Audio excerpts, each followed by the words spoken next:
8 पुलिसकर्मियों की हत्या का आरोपी विकास दुबे बहुत ही नाटकीय ढंग से उज्जैन के महाकाल मंदिर से गिरफ्तार कर लिया गया। विकास की गिरफ्तारी के लिए चारों ओर हाथ पांव मार रही यूपी पुलिस ने उसके 5 गुर्गों को एनकाउंटर में ढेर कर दिया।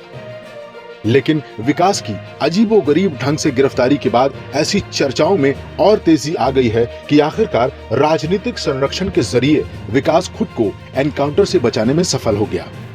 विकास के सरेंडर में कई बड़े सियासी लोगों के नाम भी उछल रहे हैं।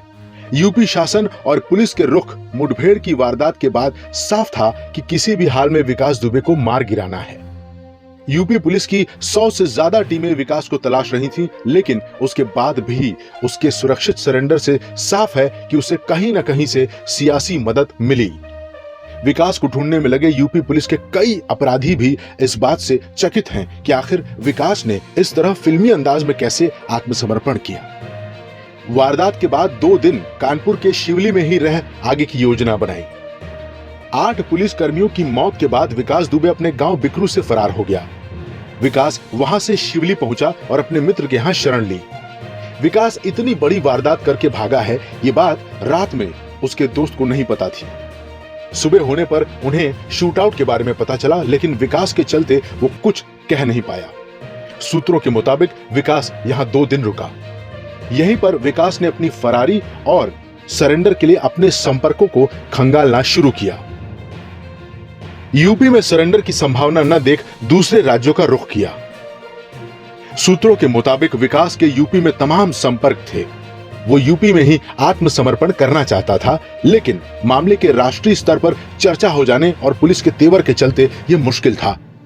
पिछले 6 दिनों में कम से कम 5 से 7 बार ऐसा अलर्ट आया कि विकास दुबे सरेंडर कर सकता है। सबसे पहले लखीमपुर से खबर आती है कि वो बॉर्डर क्रॉस करने वाला है, लेकिन पुलिस वहां भी मुस्तैद थी। सूत्रों के मुताबिक पुलिस की सख्ती के कारण विकास नेपाल भी नहीं भाग सकता था। नेपाल सीमा पर सख्ती और कचहरियों में पुलिस के डेरे के कारण विकास के सामने यूपी छोड़ने का ही रास्ता बचा था। मध्य प्रदेश के मंत्री का नाम इस प्रकरण में क्यों आ रहा है? 2019 के लोकसभा चुनाव के दौरान मध्य प्रदेश के भाजपा नेता नरोत्तम मिश्रा कानपुर और बुंदेलखंड मंडल के चुनाव प्रभारी बनाए गए थे। चौबेपुर, बिल्हौर, बिठूर और शिवली भी उनके प्रभार क्षेत्र में शामिल थे। इन इलाकों में विकास का खासा दबदबा माना जाता रहा है। 2017 के एक वीडियो में खुद विकास सत्ता पक्ष के 2 स्थानीय विधायकों की चुनाव में मदद की बात स्वीकार कर रहा है। कानपुर में चर्चा है कि लोकसभा चुनाव में विकास दुबे ने भाजपा का समर्थन किया था। फिलहाल मध्य प्रदेश के उज्जैन में विकास के सरेंडर के बाद इन सारी बातों के तार जोड़े जा रहे हैं। कांग्रेस महासचिव प्रियंका गांधी से लेकर मध्य प्रदेश के मुख्यमंत्री दिग्विजय सिंह और कमलनाथ भी आरोपों में ऐसा ही इशारा कर रहे हैं। सरेंडर के लिए मध्य प्रदेश ही क्यों? मध्य प्रदेश में विकास के सरेंडर की एक वजह यह भी है कि उसका आपराधिक नेटवर्क कानपुर और यूपी-एमपी सीमा के बुंदेलखंड तक फैला हुआ था। हत्या के एक मामले में उसने मध्य प्रदेश में फरारी काटी थी। एक मामले में वो मध्य प्रदेश के महाराजपुर से ही गिरफ्तार भी हुआ था। इसके अलावा विकास का साला राजू निगम भी शहडोल में रहता है। सूत्र बताते हैं कि विकास को हरियाणा पुलिस के सामने सरेंडर की सलाह दी गई थी, लेकिन लोकेशन ट्रेस होने के कारण यह संभव नहीं हो सका।